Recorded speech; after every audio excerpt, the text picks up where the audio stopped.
Grabe guys, napakaasang tulay to guys, oh. Ang ganda. Saan lugar pala ito? Ano pa nito? Pero nandito tayo sa Cagayan Valley, ano? Apari. Apari. Napakalawak ng ilog pa pala yan? Ilog pa? Ilog yan. Napakalawak ng ilog na yan, oh. Palabas ng Tapos yung ilog na yan, patungo doon sa karagatan. Nandun yung dagat. Ay, grabe naman ka laki.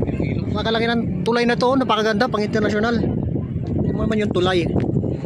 Napakahaba. Napakahaba ng tulay na yan. Grabe ang ganda ng tulay, oh. Marami nga tumitigil sa tulay para magpa-picture, eh. Oh, dito yung motor namin, oh, sa gilid. Wawa naman yung sus. Napakaganda guys. Angas.